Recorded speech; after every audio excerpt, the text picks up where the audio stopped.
was reading Rick Warren's sermon on this text. Rick Warren is the original author of the Transform series, and so some of my outline came from Rick's sermon. But I was studying some of his stuff, and he talked about a psychologist friend of his that every time he deals with a patient who's depressed, he tells that patient to go to church and to sing every song in the service for 3 weeks and then come back and see him. And that perked my interest.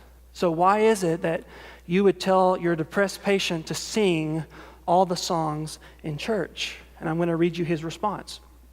He said there was a global study that came out done by Swedish researchers. They did a scientific study and concluded that the habit of group singing is good for your health. Group singing, whether it's Nirvana or Hillsong, is good for your health.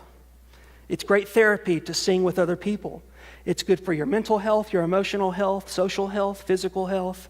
They discovered that singing with other people lowers your blood pressure, releases endorphins, improves your mood, builds your confidence, relieves loneliness, releases negative emotions and stress, and creates positive emotions, and it helps you to live longer. It's awesome.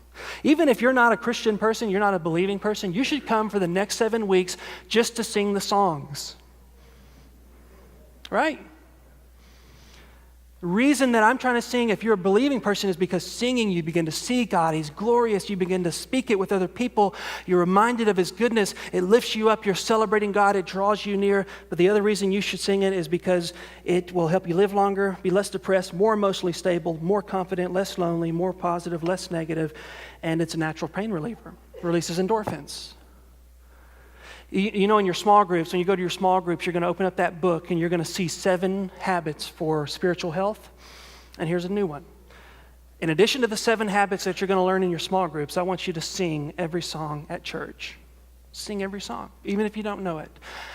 Lift up. And I promise you, if that older brother would have went into the party, if he would have been with other people celebrating the grace of God, he would have drew near.